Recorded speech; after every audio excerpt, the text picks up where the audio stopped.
नमस्कार, स्वागत है आप सभी का उत्तराखंड न्यूज में। मैं हूं माधवी पांडे, आपके साथ बढ़ते हैं खबरों की तरफ। त्रिस्तरीय पंचायती चुनाव के लिए मतदान जारी है।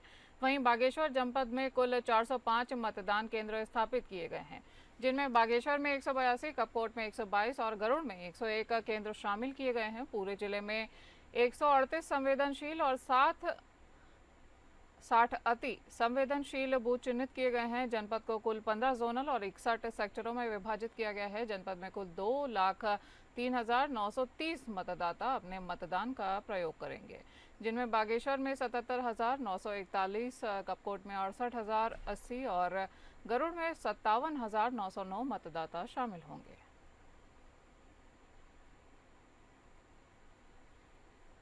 आपको बता दें कि अब उत्तराखंड में त्रिस्तरीय पंचायती चुनाव शुरू हो गए हैं, जहां पर बागेश्वर जनपद में कुल 405 मतदान केंद्र स्थापित किए गए हैं। वहीं बागेश्वर में 182 और कपकोट में 122 और गरुड़ में 101 केंद्र शामिल किए गए हैं। मतदान की तस्वीरें आपके सामने, जिसमें वोटर्स अपने मतदान अधिकार का प्रयोग करेंगे।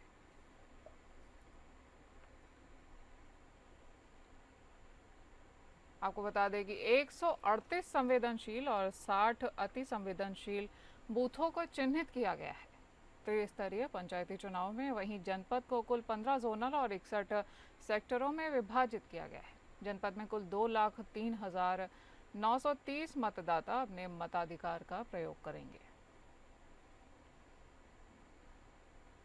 बागेश्वर में 77,941 और कपकोट में 68,080 और गरुड़ में 57,909 मतदाता शामिल होंगे। त्रिस्तरीय पंचायती चुनाव की तस्वीरें आपके सामने।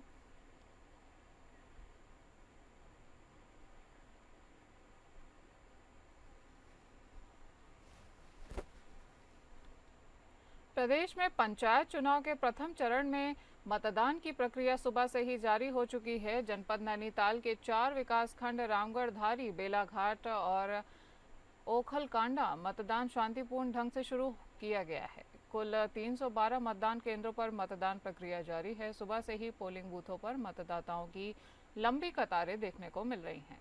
सुहावने मौसम ने भी मतदाताओं के उत्साह को दोगुना कर दिया है। वहीं निर्वाचन की पारदर्शिता और सुरक्षिता को लेकर जिला प्रशासन द्वारा सभी बूथों पर आवश्यक सुरक्षा व्यवस्था की गई है। जिला निर्वाचन मतदान प्रक्रिया को शांतिपूर्ण, निष्पक्ष और निर्बाध बनाए रखने के लिए लगातार निगरानी भी की जा रही है। वहीं पुलिस एवं प्रशासनिक अधिकारी मौके पर मौजूद रहकर व्यवस्था बनाए रखने में जुटे हुए हैं।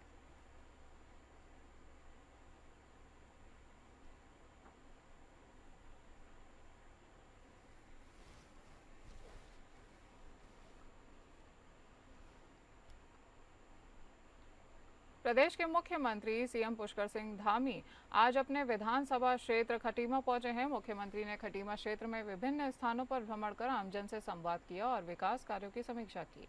मुख्यमंत्री का खटीमा दौरा राजनीतिक दृष्टि से बहुत ही महत्वपूर्ण माना जा रहा है। उन्होंने स्थानीय लोगों से मुलाकात कर सरकार की उपलब्धियों को साझा किया। वहीं मुख्यमंत्री के आगमन को लेकर क्षेत्र में सुरक्षा व्यवस्था कड़ी करी। आपको बता दें कि खटीमा में उनके दौरे के दौरान स्थानीय कार्यकर्ताओं में उत्साह देखने को मिला है। वहीं मुख्यमंत्री लोगों में मनोबल भी बढ़ाते हुए नजर आ रहे हैं।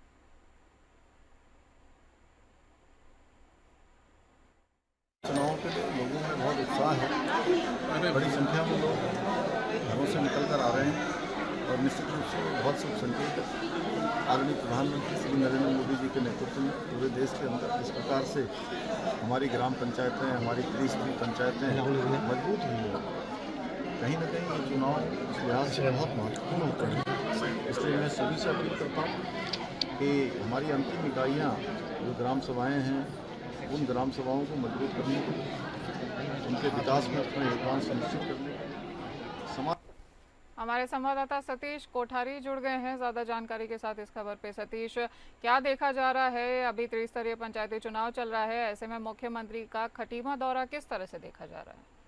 देखिए, त्रिस्तरीय पंचायत चुनाव है। त्रिस्तरीय पंचायत चुनाव वो चुनाव होता है जो जहां से जो है एक विकास की नींव रखी जाती है। ग्राम प्रधान शुरू करता है विकास की नींव, फिर जाके आगे ये क्षेत्र पंचायत में होता है, फिर जिला पंचायत में होता है, फिर विधायक के पास होता है। तो मुख्य भूमिका जो होती है ग्राम प्रधान की होती है अपने गाँव में विकास करने की, और साथ ही अपने जो वो लोकल जो विकास होता है, जो छोटे छोटे कार्य होते हैं, जो गांव की समस्याएं होती हैं, वहां से विकास शुरू होता है। तो वही मुख्य देखा जाता है, क्योंकि सीधा विधायक विकास तब करेगा जब क्या कहते हैं पहले प्रधान उनके पास कुछ विजन ले जाएगा कि हमारे गांव में ये चीज चाहिए। तो वही मुख्यमंत्री धामी का कहना भी है कि विकास के लिए ये त्रिस्तरीय पंचायत चुनाव में हिस्सा लेना बहुत जरूरी है, क्योंकि जो विकास की नींव है वो गांव से रखी जाती है, और गांव से अगर सही विकास की नींव रखी जाएगी तो प्रदेश का विकास अपना आप ही होगा, क्योंकि गांव का विकास तो प्रदेश का विकास,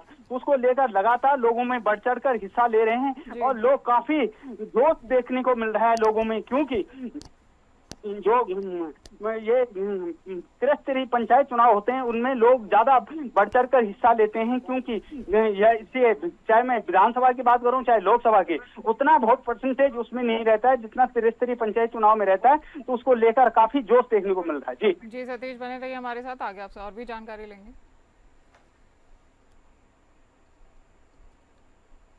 कांवड़ यात्रा को लेकर सुप्रीम कोर्ट ने एक बड़ा फैसला सुनाया है। सुप्रीम कोर्ट ने कांवड़ यात्रा मार्ग पर स्थित दुकानों में क्यूआर कोड लगाने के फैसले को सही करार दिया है।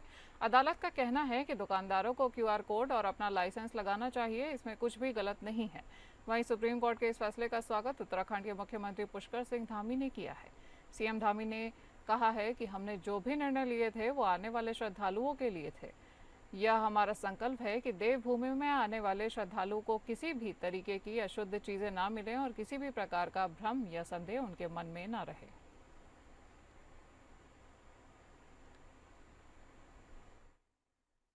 माननीय न्यायालय का जो फैसला आया बहुत स्वागत योग्य है, और हमने पहले भी चूँकि हमने जो भी निर्णय लिया था वो आने वाले श्रद्धालुओं के लिए, कांवड़ियों के लिए, तीर्थयात्रियों के लिए लिया था जो देवभूमि उत्तराखंड आते हैं, और माननीय न्यायालय ने भी उसको उसी दिशा में उस फैसले को आगे बढ़ाया। मैं फैसले का स्वागत करता हूं, और ये हमारा संकल्प है कि देवभूमि में आने वाले हर एक श्रद्धालु को, तीर्थयात्री को, धार्मिक कार्य में आने वाले व्यक्ति को किसी प्रकार की भी जो है अशुद्ध चीज़ें न मिले, उनको शुद्धता से हर चीज़ मिले, उनके मन में किसी प्रकार का कोई भ्रम संदेह न रहे।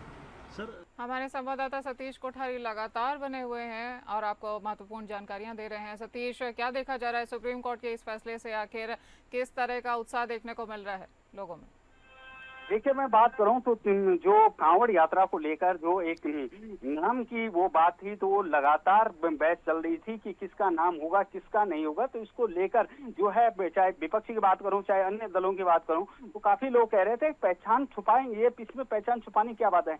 लेकिन जब सुप्रीम कोर्ट तक मामला गया तो सुप्रीम कोर्ट ने संज्ञान लिया और इस मामले को बिल्कुल ये रखा कि बिल्कुल जो है ये सही है, अपने अपने कोई पहचान छुपाना कोई गलत बात है, और सब लोग अपने उस पे नेम प्लेट लगाएं, अपने वो करें कि जिस तरीके से जी देखिए ये अपना बिल्कुल अपने नाम लगाएं, अपना पता लगाएं उस पे कि मैं किस मजहब का हूँ, किस धर्म का हूँ, अपना कोई गुनाह नहीं है। क्योंकि जिस तरीके से लगातार जो चल रहा है कि ये हर कोई दुकान खोल देता है, रेडी पटरी वाले भी, लेकिन ये पता नहीं लगता कि ये दुकान किसकी है। तो उसको लेकर संज्ञान लिया सुप्रीम कोर्ट ने और साफ दिशा निर्देश दिए कि जो जरूरी है ये करना चाहिए, क्योंकि ये बहुत जरूरी है। अपने अपने उस पे कि अपने नेम प्लेट लगाना कोई वो नहीं है, गुनाह नहीं है, तो नेम प्लेट लगाना बहुत जरूरी है। जी सतीश, तमाम जानकारी दर्शकों तक पहुंचाने के लिए धन्यवाद।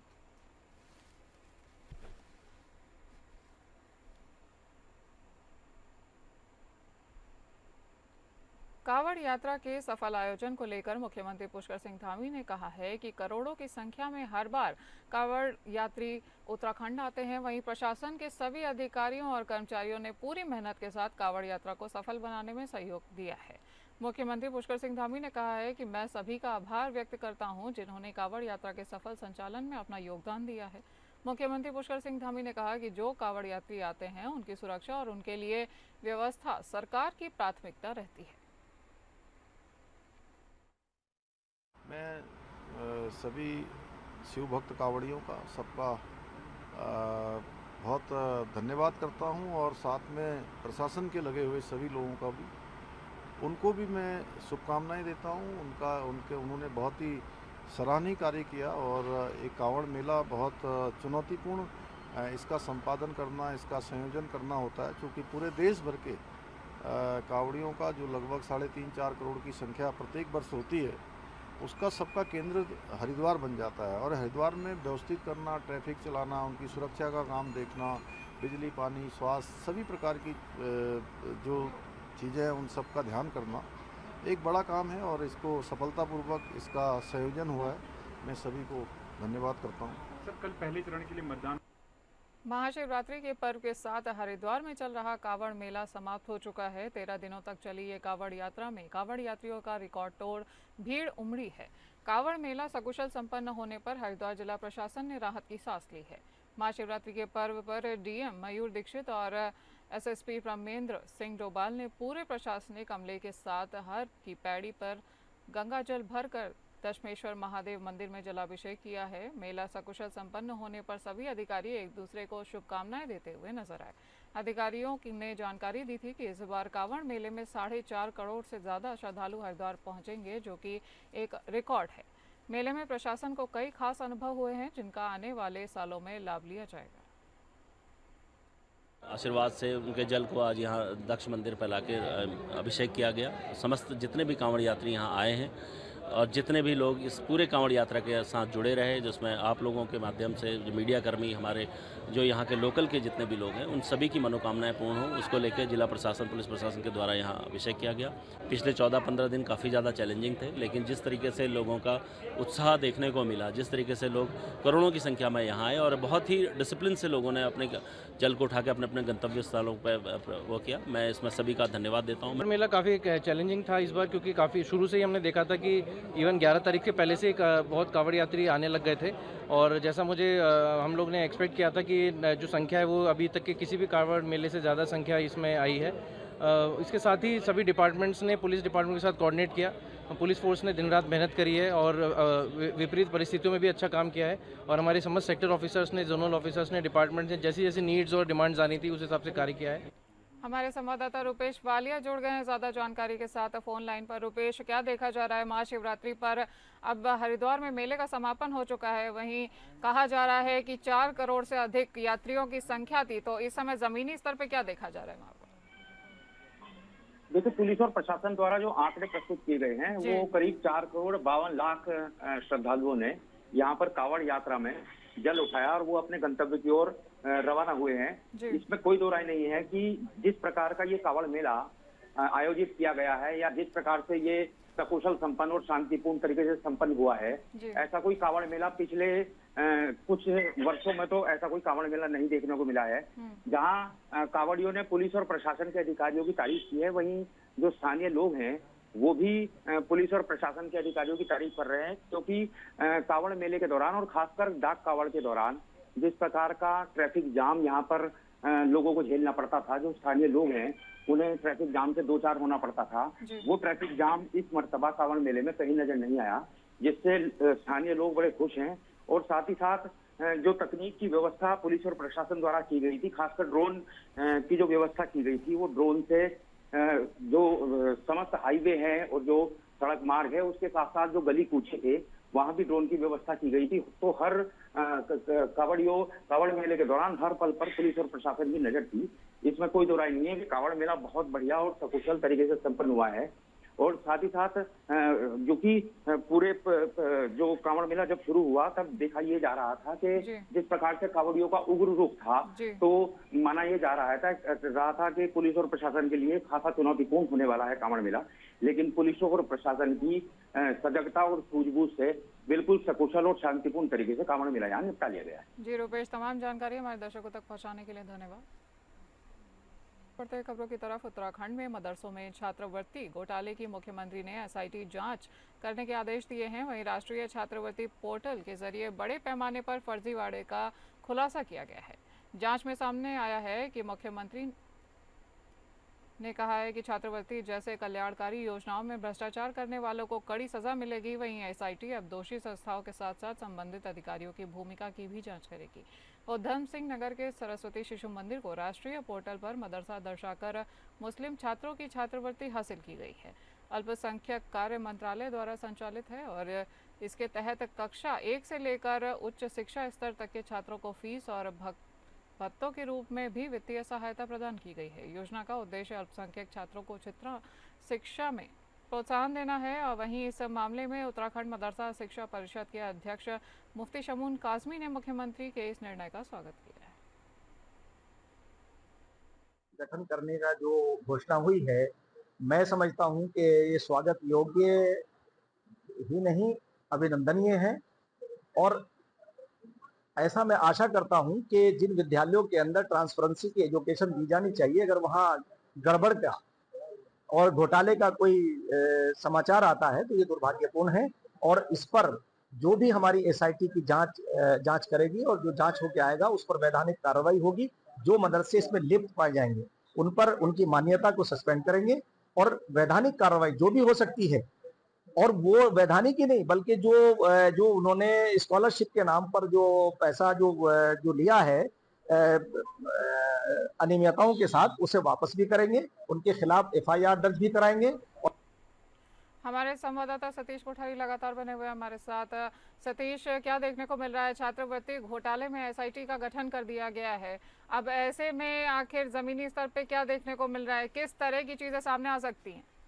देखिए, मैं बात करूं छात्रवृत्ति घोटाला, एक वो घोटाला जो पहले भी सामने आया था। छात्रवृत्ति घोटालों को लेकर लगातार जो हर संस्थाएं और हर स्कूल हर वो लगातार जो है चर्चाओं में रहे हैं। तो इस बार एसआईटी जांच की मांग करी है। जो ये मदरसा बोर्ड छात्रवृत्ति घोटाला था उसमें एसआईटी जांच की मांग की थी और सीएम धामी ने एसआईटी गठित की और उसको लेकर बिल्कुल सीएम धामी तत्पर एक्शन मोड में है। और उस मदरसा बोर्ड ने भी लगातार एक्शन लिया और उन्होंने भी स्वागत योग्य कदम बताया ये जो छात्रवृत्ति घोटाला का है। और ये जो है अब एसआईटी जांच होगी, जब तब पता लगे कौन कौन लोग इस तरीके की घोटाले करते हैं और उन पे कठोर से कठोर कार्रवाई करी। क्योंकि ये वो घोटाला है जो एक छात्रों के लिए, जो गरीब छात्र हैं, इन छात्रों के लिए जो छात्रवृत्ति घोटाला ये आती है उस पर घोटाला करते हैं। और वो लोग करते हैं जो पोस्ट लोग, सफेद पोस्ट लोग हों या कोई अधिकारी हों, तो इन लोगों का काम होता है। इन लोगों को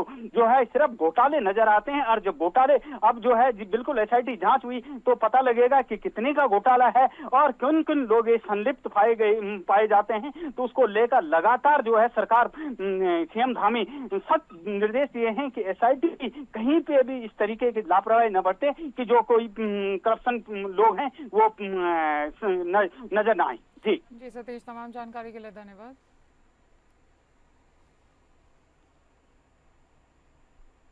प्रदेश में इस समय 4 धाम यात्रा गतिमान है। ऐसे समय में यात्रा में आने वाले तीर्थयात्रियों की सुविधाओं को लेकर स्वास्थ्य विभाग लगातार काम कर रहा है।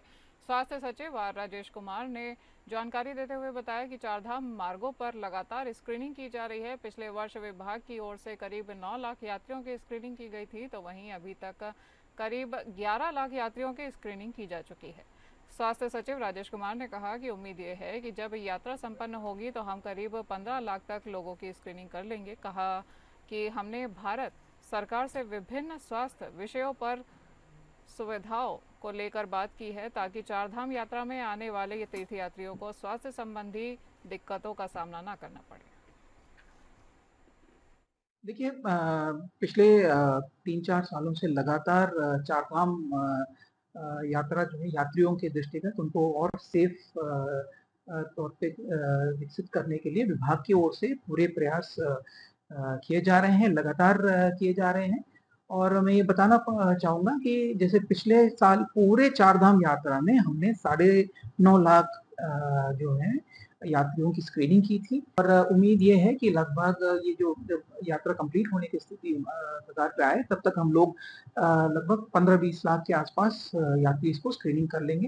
तो पिछले बार की है और कई सारे यात्री जो बीमार हुए हैं उनको हमने हेली एम्बुलेंस जब तक फंक्शनल था हेली एम्बुलेंस के माध्यम से पहुंचाया है और बाकी विभागीय एम्बुलेंसेस के माध्यम से पहुंचाया है।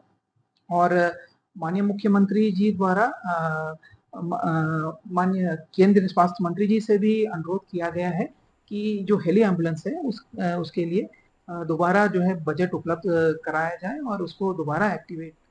उधम सिंह नगर की जसपुर नगर पालिका अक्सर चर्चाओं का विषय बनी रहती है और इस बार तो जसपुर नगर पालिका अधिकारियों और अध्यक्ष ने कई नगर पालिका निर्माण को लेकर लाखों के बारे में न्यारे करने का मामला सामने आया है। सरकार के पैसे का किस प्रकार दुरुपयोग होना है, ये जसपुर नगर पालिका अच्छे से जानती है। नगर पालिका निर्माण को लेकर नगर पालिका कर्मचारियों और अधिकारियों ने लाखों रुपए के वारे न्यारे कर दिए हैं। आपको बता दें कि जसपुर में वर्षों से बीच बाजार में पुरानी नगर पालिका मौजूद है, जहां ना तो गाड़ी पार्किंग की जगह है, ना ही पुरानी इमारत होने के कारण कर्मचारियों को डर बना रहता है कि इसलिए लपकना पुल के पास नई नगर पालिका बनाई गई है, लेकिन बरसात के कारण नई नगर पालिका परिसर में पानी भरा रहता है। अब ऐसे में नई नगर पालिका में किस प्रकार कर्मचारी काम करेंगे, ये सवाल बना हुआ है, जिसको लेकर सभी परेशान हैं। देखिए, पूर्व में मुख्यमंत्री जी की घोषणा थी कि नगर पालिका को पैसा दिया जाए, तो वो नगर पालिका हमारी बन के तैयार हो गई। तो 2 महीने के अंदर हम उसके अंदर शिफ्ट हो जाएंगे और हमारी जो उद्घाटन कराने की चॉइस है वो माननीय मुख्यमंत्री जी से चॉइस है उद्घाटन कराने की, और 2 महीने के अंदर हम इस नगर पालिका से उस नगर पालिका में पहुंच भी जाएंगे। मैं आपको स्पष्ट कर दूं कि आप यहाँ जो नगर पालिका जहाँ निर्माण कराया गया है जीजीआईसी के बराबर में, तो वहाँ ऑलरेडी लपकना नदी है जो उफान पे हमेशा बनी रहती है और जिसका पानी जो है हमारे घरों तक भर जाता है आज की तारीख में भी। और वो रोड से जब ये जल भरता है तो इसका जल स्तर जो होता है कोतवाली तक आता है, यानी कि अगर माने तो सड़क से 1.5 मीटर ऊपर तक पानी इसका उड़ जाता है। और नगर पालिका ऑलरेडी 1.5 मीटर गड्ढे में है। तो ये जो इन्होंने नगर पालिका बनाई है, या तो इसको ऊंचा करके बना लेते। सांप बिच्छुओं का वहां आतंक है, कूड़े की गंदगी के अंबार लगे हुए हैं, बदबू इतनी है, कर्मचारियों का काम करना दुर्भर हो जाएगा। जापान के संत ताकायुकी उर्फ बालकुंभ गुरु मुनि निरंजनी अखाड़े में महामंडलेश्वर बनने जा रहे हैं। बालकुंभ गुरु मुनि ने अपने जापानी शिष्यों के साथ हरिद्वार पहुंचकर निरंजनी अखाड़े के साधु संतों से मुलाकात कर आशीर्वाद लिया। उनके सहयोगियों द्वारा बताया गया है कि वे 20 साल पहले भारत में उत्तराखंड के दौरे पर आए थे, जिसके बाद उन्होंने संन्यास ले लिया था और बालकुंभ गुरु मुनि बन चुके थे। उन्होंने अपने जापान के टोक्यो स्थित घर को भी मंदिर बना दिया है और जल्द ही उत्तराखंड में भी एक आश्रम बनाने जा रहे हैं। बालकुंभ गुरु मुनि के साथ जापान में 3000 से ज़्यादा अनुयायी जुड़ चुके हैं। निरंजनी अखाड़े पहुंचने पर अखाड़े के सचिव और अखाड़ा परिषद के अध्यक्ष महंत रविंद्र पुरी ने उनके पट्टाभिषेक किए जाने की घोषणा की है। 41 वर्षीय बालकुंभ गुरु मुनि दुनिया भर में सनातन का प्रचार प्रसार करना चाहते हैं। परंपरा होती है, महाराज श्री को पहले जो भी इनके पास डॉक्यूमेंट्स है वो चेक किए जाएंगे। इनको यज्ञोपवीत आदि जो सनातन की परंपरा है वो पूरा इनको यज्ञोपवीत दिया जाएगा। इनकी शिखा काटी जाएगी, फिर इनका जो जन्य है यज्ञोपवीत उसका त्याग होगा। ऐसी हमारी पद्धति होती है। इनका आध्यात्मिक नाम है बालकुंभ गुरु मुनि और वो 10 साल की उम्र में किसी हिंदुस्तानी को जापान में मिले थे, तब से उनको हिंदुत्व या हिंदू के इंडिया के बारे में पता चला और अब ये 20 साल से हिंदुस्तान में आ रहे हैं। 100 बार हिंदुस्तान आ चुके हैं। सब ये पिलग्रिमेज जिसको बोलते हैं तीर्थ यात्रा के लिए ही आते हैं टूरिस्ट। ये जो लोग इनके साथ घूम रहे हैं, इन्होंने ताजमहल किसी ने भी नहीं देखा, बट सब शिव मंदिर देखे हैं। क्या क्या गुरु 私がまだ、10歳の頃最初ですね、クマールさんという日本人が、インド人がですねこの日本に来て、僕はそこから、すごく仲良くなりました。そしてインドのことをまず知りました。はい。बुलेटिन में आज के लिए इतना ही। नमस्कार।